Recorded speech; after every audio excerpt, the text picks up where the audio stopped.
Area masjid itu nggak harus sing jero tok, sing karpetan, dobong nggak, itu masjid juga. Yang tidak termasuk area masjid itu area yang tidak diwakafkan untuk sholat, itu bukan masjid. Contoh toiletnya, ya, parkirnya, tempat sandalnya, itu bukan masjid. Tapi kalau sudah masuk tempat sholatnya, meskipun itu bukan ruang dalam, istilah saya ini biasanya serambi ya. Lek ngarani serambi itu tetap masjid. Buktinya itu masjid apa? Buktinya kamu sah untuk iktikaf di tempat itu. Iktikaf di masjid itu kan nggak harus di dalam. Meskipun di serambi itu bisa. Karena serambi itu termasuk area masjid. Maka kalau itu termasuk area masjid, apa-apa yang dimakruhkan untuk dilakukan di masjid juga berlaku di tempat itu. Yes. Nah, transaksi kepin transaksi, nanggoni sandal gak apa-apa. Yo. Udah nang masjid. Aku nanggoni kono gak apa-apa. Yo. Apa itu gak lahu hukum masjid. Udah nang masjid, tengger di goni sandal, ngono ya. Goni parkiran itu mending ya. Soalnya saya kan pikirannya yang paling ideal tempat untuk berjumpa serlokane penak ya masjid. Hah? Wis ideal itu wis. Aman dari kejahatan, ya. Ya Allah. Wa kashfu ra'sin wa mankibin.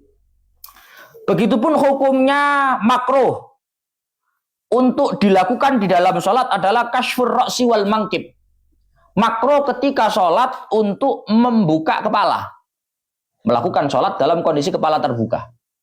Kamu kasih tahu, kamu sholat kaosan boleh. Kamu sholat pakai lengan pendek boleh, nggak makruh, nggak dosa. Dosa nggak usah, nggak dosa. Makruh nggak makruh. Tapi kalau kamu sholat dalam kondisi kepala terbuka makruh. Paham ya? Jadi masih kue kaosan, usahakan kalau sholat pakai peci. Karena sholat dalam kondisi kashfur ra's, kepala terbuka itu hukumnya makruh. Wis, pokok kopian. Wis, masih kamu lagi kuliah, kan anak ospek 2 ini. Kok nggak kopiah? Kopiah ini angel, gawe kopiah bunder lho, bahas kena dilempet lho. Hah? Cak wilik digegep. Adilek sholat bawa peci. Untuk apa? Kalau sholat pakai peci. Karena sholat dalam kondisi kashfur ra's, kepala terbuka itu hukumnya makruh. Wa mangkib, sholat dalam pundak terbuka itu juga makruh. Kamu tahu pundak mana?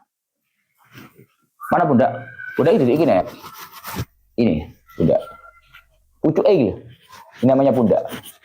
Yes. Kalau ini namanya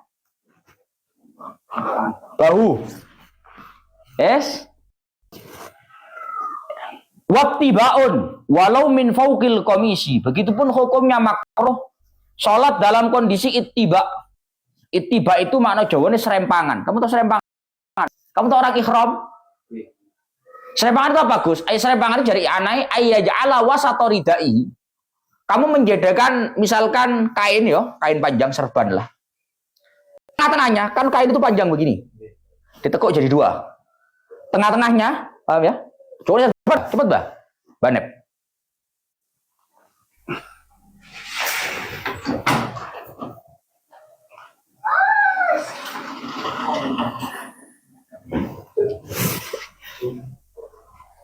Ini kan serban panjang ya. Ini kalau kamu tekuk jadi 2, kata ya anahnya, ittiba itu ayyaj'ala wasata ridai. Tengah-tengahnya, ini kan tengah-tengah. Ini tengah-tengah. Ini 2 ujung.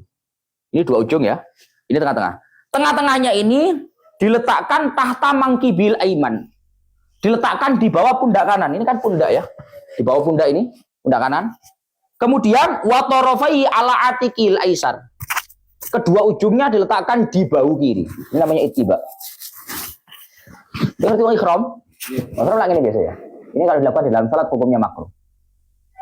Guys, ini namanya ittiba.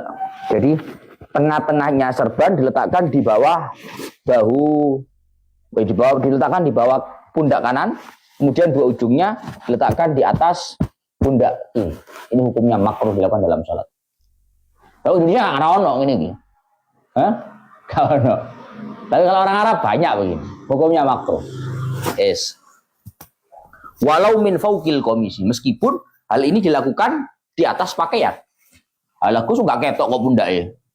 Jadi sudah ada pakaiannya kayak saya begini, dilakukan tadi. Berarti kan nggak buka. Kalau buka kan makruh ini. Nggak buka kok Gus mek ngono tok. Bukan masalah bukanya makruh itu. Tapi ininya yang makruh. Ngono lho. Yes. Hah? Jelo dhewe nang ya ana jaro. Yes. Kenapa kok begitu? Wa innama kuriha li'annahu adabu ahli syatarah wal madzubu fiha al khusyu. Mungkin itu kitab yang ana diwaca dhewe. Qala al-Ghazali fil Ihya la yaruddu ridaahu idza saqata ay illa li'udrin wa misluhu al-imama wa nahwa. Lanjut bahas serban dalam salat ya. Kalau kamu salat bawa apa-apa, bawa serban, bawa rida, ya, bawa apapun itu. Kamu tahu rida ya? Rida imamah itu beda. Ada yang dipasang di kepala, ada yang dipasang di pundak. Lah Indonesia kan ngarani imamah itu yo serban, tekek ndas, tekek pundak yo serban kabeh. Tapi bahasa Arabnya beda. Ada rida, ada imamah. Kalau imamah itu di kepala, kalau rida itu di pundak. Entah rida, entah imamah, entah sorban dimanapun tempatnya. Kalau kamu sholat bawa itu, kok sakoto, kok gugur, gugur ya? Gugur ini logur, jatuh, maka layaruddu. Jangan dikembalikan. Jangan diambil untuk dikembalikan. Misalkan kamu sholat begini ya. Bakung, biasanya kamu sholat kan mulai rada go serban ya. Oleh mulai rada go serban, dengerin rada bakung. Ya gak masih enam go serban ya sunnah. Kok misalkan kamu sholat, sujud ya. Pas sujud kok serban kamu jatuh. Maka pada saat kamu bangun, la yaruddu rida'ahu. Tidak perlu kamu ambil kembali. Tidak perlu. Apapun itu. Rida' wa mithluhu al-imama wa nahwa. Illa li'udrin. Kecuali bila mana ada udur. Udurnya no bagus banyak. Misalkan udurnya kondisi cuacanya lagi panas betul.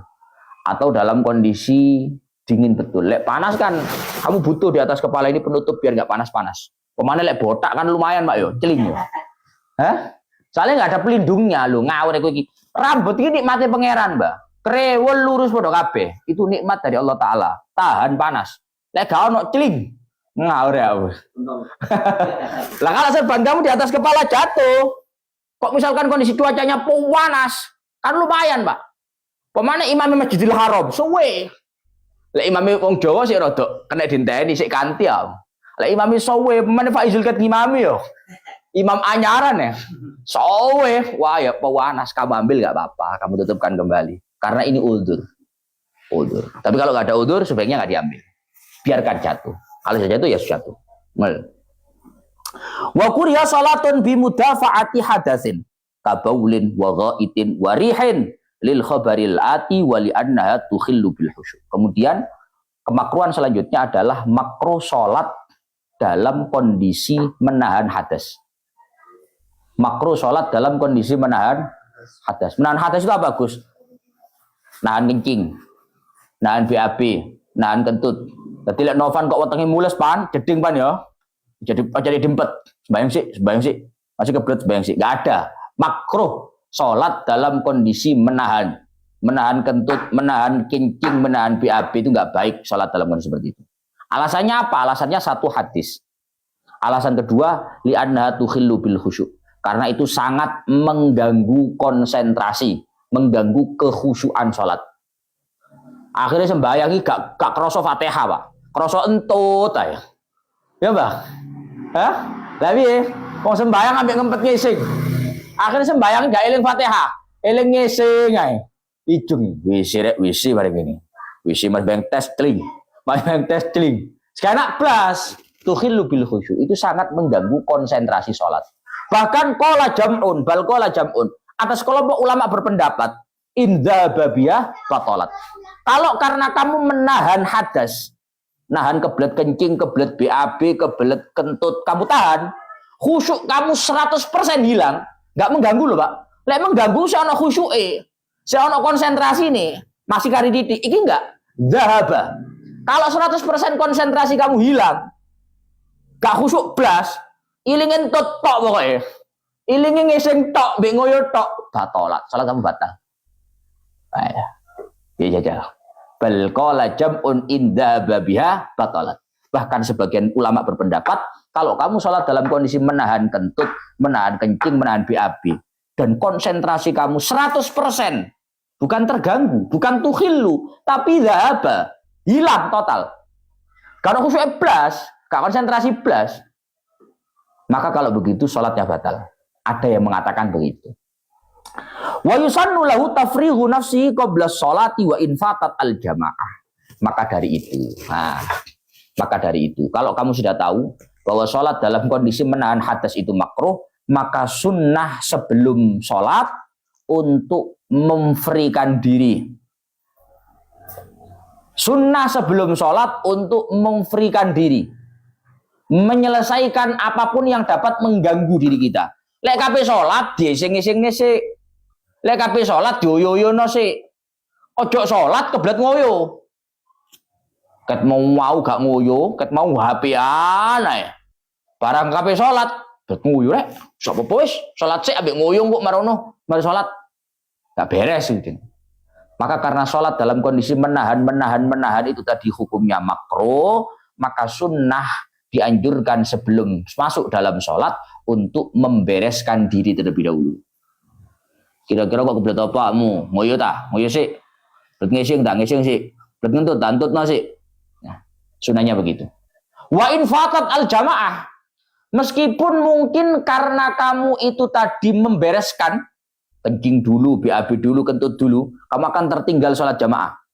Jadi izul kula lek kentut dawa, Gus. Tet. Salate subuh 2 rakaat, coba 4 rakaat iku. Amben kentut kula dawa kentut kula. Ketinggalan jamaah kula gen. Ra apa-apa kentut Zul. Daripada tengah-tengah sholat. Ya, daripada kamu tahan pada saat sholat.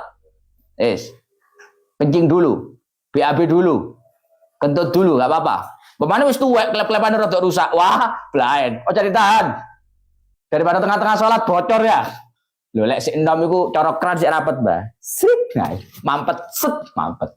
Lek wis tuwek dicilik nang ngene set, tes ngono sik. Bocor, blaen om. Maka ya memang sunnahnya kalau sebelum sholat itu dibereskan dulu. Kencing, kentut, BAB, selesaikan dulu. Walaisa lahu al-khuruju minal fardi idza tara'at lahu fi. Iki rukune penting iki. Kamu tak tanya sekarang. Kalau kamu sedang sholat, kan hukumnya makruh ya. Hukumnya makruh sholat dalam kondisi menahan kentut. Tengok nih. Itu yang makruh kalau kamu pada saat takbiratul ihram sudah ngempet. Paham Mbak? Apa Jung? Kalau dalam kondisi ngempet. Apa nih? Tengok nih. Ini apa?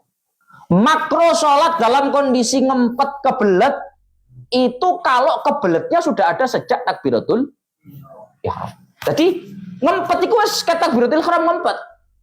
Sekarang pertanyaannya, kalau kamu pada saat takbiratul ihram enggak ngempet, enggak kebelet, takbirlah kamu. Allahu Akbar. Salat dapat 3 rakaat setengah. Ya. Salat dapat 3 rakaat setengah. Wis kapene salam. Tutuk tengah-tengah salat, kamu nyampe tengah-tengah sholat, tiba-tiba wetenge mau mulus.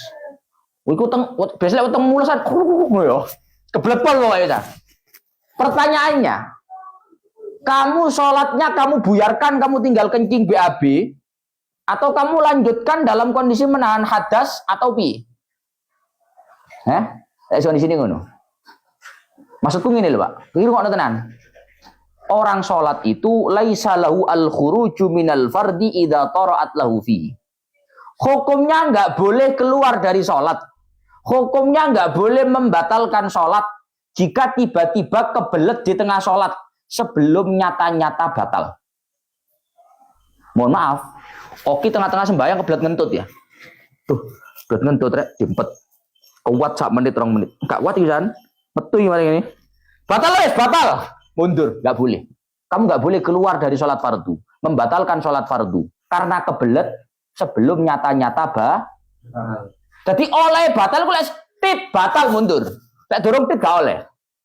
Jaro izin Gus, lah gak iso. Apa maksud saya ya? Biasanya wong-wong lek kebelet, padahal sholatnya belum batal, tapi dia membatal. Paham maksud saya ya? Kalau kamu sudah kentut, sholat kamu batal, kamu mundur wajar. Tapi kalau kamu belum kentut, belum kencing, belum BAB, belum batal sholat kamu. Nah kalau kamu belum batal sholat kamu, biarkan sholat kamu. Padahal itu sholat fardu, dosa kamu. Kan durung metu, durung batal. Padahal membatalkan sholat fardu itu hukumnya dosa. Yes. Aja piye Gus, yo tit dhisik. Ya iki. Tenan lho. Kamu biasa kebelet piye? Tit dhisik apa mau dhisik? Ya iki masalahnya. Ya kenyataannya begitu, Pak. Walaisa lahu al-khuruju minal fardi idza tara'at lahu fi. Tidak boleh keluar dari sholat, ya, tidak boleh keluar dari sholat fardu, ketika muncul yang namanya kebelet di tengah-tengah sholat, sebelum nyata-nyata batal. Berarti bego yo tit, lek tit gak apa-apa, lek cur, piye jajal, lek kebelet cur, masa cur dhisik, hah? Lek kebelet cur piye, masa cur dhisik, pemane kebelet wah iki repot, masa ditoni dhisik, ya za, piye za ngono bisa. Oh, saudara saya. Terus piye Gus? Wis batalan dhisik boy. Apapun caranya. Misalkan tangan kamu bergerak 3 kali kan batal. Ya. Ya gak kudu tit. Pokoke batal dhisik lho Mas iki. Lek gak ono apa-apa salatmu gak batal, mbok batalno dosa, ngono lho. Gak boleh. Tapi kalau salat kamu sudah batal ya gak apa-apa. Soalnya maksudnya ini lho Pak, kadang rata-rata ada orang itu yang salatnya belum batal, ya. Salatnya belum batal, kebelet, kepingin mundur nang jeding. Akhirnya wis dibuyarno salate padahal belum nyata-nyata batal, tapi dia keluar dari salat. Laisa lahu al-khuruj, enggak boleh. Paham ya? Nanti kudu titik titik elu ki aja kakek. Ditetukno. Cara entutmu 100%, tokno 1% ae. Tit mandek. Sekiranya ya gak krungu. Ya. Tapi biasa itu tambah dempet itu kamu nih biasa ya. Biasa ya. Ya merasa. Kok pengalaman udah berubahnya? Kalau ini munine boten lho. Ambune. Oh, ambune mboten. Ambune jare. Sing penting kan bareng ngono ngale. Lek ambu iku ambune engko jan. Lek muni tak kala muni dilirik Islam. Ampe dilirik soalnya Pak. Ya Allah. Pokok metu angin tak gak apa-apa. Lek sampase iki sing repot, Pak. Karepane metu angin tok. Sampase metu saken oki ngawure. Belaet. Pemane sarunge oki putih ya. Kainnya putih, wah belain. Yes. Wala takhiru idza dhaqa waktu. Begitupun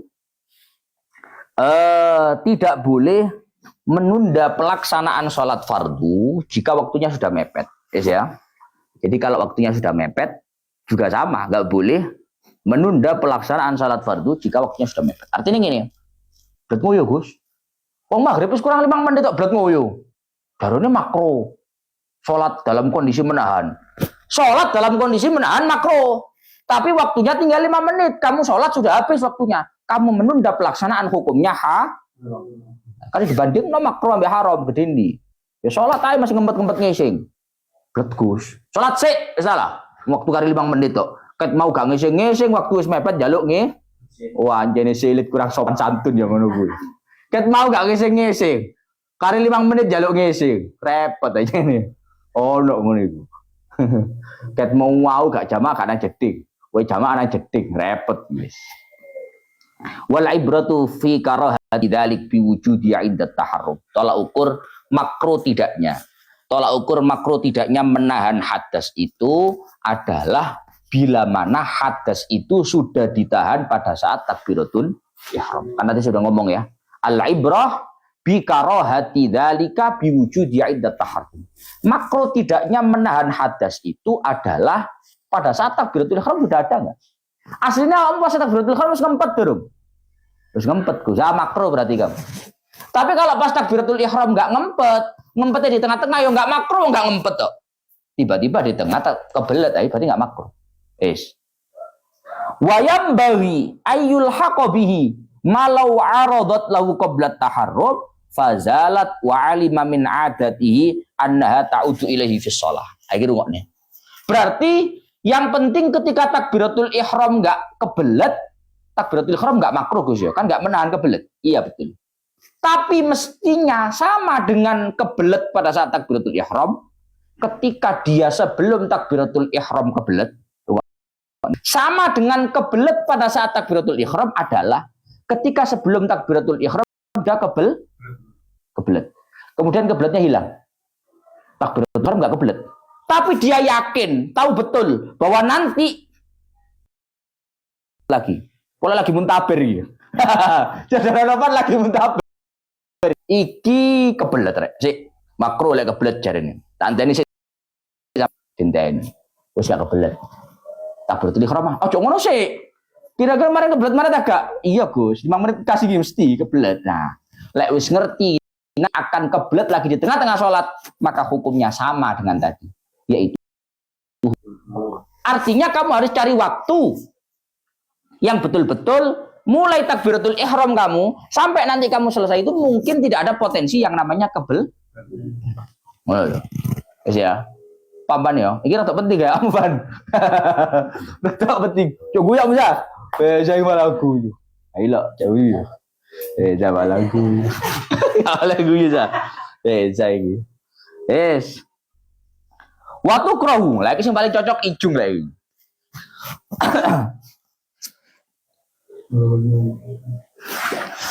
Hukumnya makruh. Salat waktu krohu bihadrati ta'amin au syarabin yashtaqu ilaihi. Hukumnya makruh salat di hadapan makanan atau minuman yashtaqu ilaihi. Yashtaqu itu maknanya beronto, yang dia betul-betul kepingin dengan itu. Izil pas gak duit. Lo ini pol-polan, ono lengseran. Pilihannya sholat saiki kentekan lengser, ya. Opo lengseran dhisik sholat engko. Piye Jil kira-kira lamu Jil? Mangan sih apa sholat sik Jil? Mamrien. Iku aslinya masih gak ngaji Fathul Mu'in, gak ono makruh-makruhan, tetep mangan dhisik Jil. Apa mana ditambahi Fathul Mu'in? Tukrahu bi hadrati ta'amin au syarabin yashtaqu ilaihi. Hukumnya makruh. Sholat di hadapan makanan, di hadapan minuman yang dia inginkan, yang dia kepingin. Yes. Mergo sholat di hadapan hal-hal semacam ini juga sangat mengganggu konsentrasi. Iki cara izul ngalang-alang ngempet ngising konsentrasi hilang. Izul itu lek ida akala ma akola.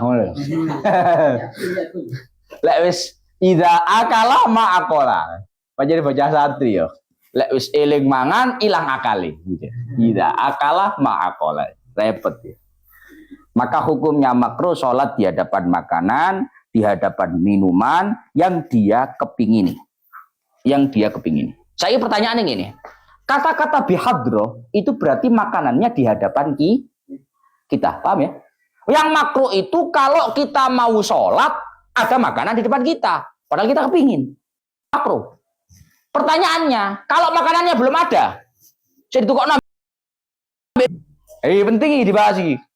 Turun ono panganan ya Gus. Apa enggak kira-kira? Riko budal tuku panganan, awak dewe sholat hukumnya makruh tak gak? Karena belum bihadroh. Belum dalam kondisi hadir makanannya ini. Piye kira-kira? Kata i'anahnya dikatakan, qala fin nihayah wa tawqan nafsi fi ghaibati ta'am. Kepinginnya hati makanan dalam kondisi ghaibah, makanannya belum ada, ya. Biman zilati huri, sama dengan ketika makanan sudah ada. Petang lo wepol ya. Lo wepol wis ngongkon rigo ya. Tukoku, udah lo. Apa jenenge nasi penyet bendelku. Nek kepin murah ya nang kene. 7.000 udah lo. Panganannya durung ono, tapi taukon. Diri kita itu sudah betul-betul kepingin dengan makanan itu. Dan in roja hudurau atau in rujia huduru an kurbin. Maka makanan itu meskipun belum ada, hukumnya sama dengan ketika sudah ada. Jika bisa diharapkan kehadiran makanan itu dalam waktu pirang menit kira-kira. 5 menit Gusah. 5 menit itu masih durung ono, koyok wis ono. Tapi lek 20 menit gak ada kemakruhan. Salat dulu kamu. Paham ya? Yes. Apa mana duduk wae? Ya? Duduk wae sembayang nang ngarepe masjid ono dodol sate. Masya Allah, makruh kira sembayang rek kamu sate. Wong duduk tekmu satene. Makruh itu kondi. Ya gak makruh blas Pak duduk tekmu. Makruh itu kalau di hadapan kamu, milik kamu. Yes. Atau enggak ada tapi dalam waktu dekat akan ada. Li khabari muslimin.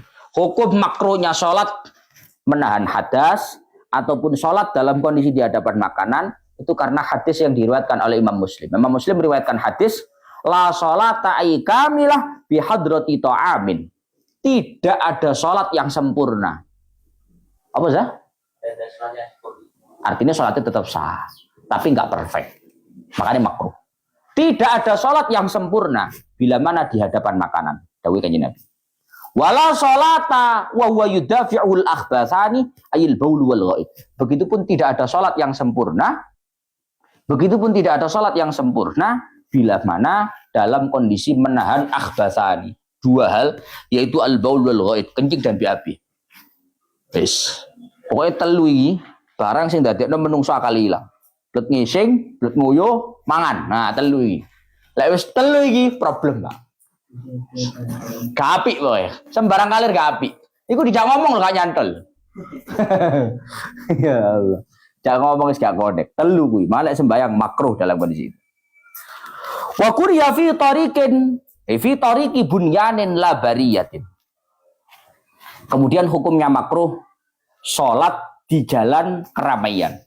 Kamu tahu jalan keramaian? Jalan yang sering dilalu-lalangi oleh para manusia. Itu hukumnya makruh. La bariyatin, tapi beda dengan jalan yang ada di bariyah, alas, hutan yang jarang dilalu-lalangi manusia. Lek nang ngene desa-desa kan ono to Pak dalan sing cara diliwati mek gak diliwati setahun pisan ngono lho. Paham ya? Lek nang kota ngene iki dalan cuwilik diliwati kabeh. Nang desa-desa kok ono dalan sing diliwatine mek gak diliwatine akeh gak diliwati. Maka sholat di situ hukumnya nggak makruh. Yang makruh itu tariqi bunyan, jalan keramaian itu makruh hukumnya selesai. Wa maudhi'i muksin. Nah, ini repot. Begitupun hukumnya makruh, nggak baik sholat di tempat perpajakan. Wah, repot. Apa jadi badan pajak negara? Hah? Apa badan pajak negara? Jadi apa? Hah? Opo? Perpajakan. Apa jenenge? Perpajakan ya rombah. Padahal lho jenenge apa? Oh, ajene Cak Kirtos. Apa jenenge? Enggak, biasa gedung-gedungnya gitu. Kaya cara sekolah berarti dinas pendidikan. Cara sosial berarti dinas Bapeda. Iya. Ya. Salat di tempat penarikan pajak itu hukumnya makruh enggak baik. Lah awak dhewe kan gak tahu ya. Sing repot lek pegawe ini. Bendina sembayange makruh. Piye jajal? Lho kok ora jelas ki? Wa maudhi'i muksin, hukumnya makruh salat di tempat perpajakan. Karena tempat perpajakan itu tempat dolim. Jujur-jujuran nih, tak sampaikan. Karena al-muksu itu haram. Perpajakan itu hukumnya nggak legal secara syariat. Maka salat di sana itu hukumnya makruh. Jadi kitab I'anah ya, aku gak omongan I'anah lo ya. Ai wa kuriya salatun fi maudhi'i muksin ai mahallu ahdil mu'asyarat. Hukumnya makruh salat di tempat perpajakan. Tempat di mana di sana ditarik muasyarat. Muasyarat itu 1/10. Zaman biyen itu pajak 1/10, Pak. 10%. Pemane zaman saiki? Negeri kono berapa persen? 22%. Wah, ora terima makruh paling kira-kira saiki. Makruh syadidah. Piye jalau? Muasyarat 1/10 itu sudah makruh, Pak, salat di sana. Karena itu sudah tempat yang enggak baik. Kenapa kok makruh? Wadzalika li annahu ma'was syayatin. Seman dhewe-dhewe lek baca kitab I'anah, sing nggo kitab I'anah. Wadzalika li annahu ma'was syayatin. Karena tempat perpajakan itu adalah tempat setan-setan berada. Setan iki setan menungso apa setan jin karo? Sing jelas setan iki modele ana loro. Minal jinnati wan nas. Iku ngono. Jelas ngono cari I'anah. Wa mithluhu kullu mahalli maksiatin. Gus, apakah tempat perpajakan saja yang makruh? Enggak. Semua tempat kemaksiatan sholat di sana hukumnya makruh.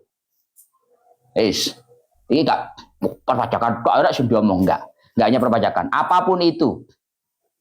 Kullu maudhi'i maksiatin, kullu mahalli maksiatin. Misluhu wa misluhu kullu mahalli maksiatin ka maudhi'il khamri wal kimari. Sama dengan itu, sama dengan tempat perpajakan, hukumnya makruh sholat di sana adalah tempat kemaksiatan. Contoh, tempat minum-minum, sholat di bar. Ya apik wong sholat. Mana lho? Berarti gak usah sholat, gak ngono konsepnya. Apik wong sholat, kapan-kapan ya apik. Tapi sholat di tempat itu hukumnya makruh. Sholat di tempat al-kimar, tempat perjudian hukumnya makruh. Ya, sholat dimanapun pokoknya hukumnya makruh. Kok umpama ana gedung? Bu gedung dewan, bu gedung apa ae. Pokoknya itu tempat kemaksiatan, sholat di sana hukumnya makruh. Karena itu tempatnya setan. Nah, wasyayati. Yesus. Ya Allah. Kemudian wabimak baratin illam yatahaqqaq nabsyuha. Sak beten pun badhe maghrib lanjut besok ila akhiri wallahu a'lam bissawab.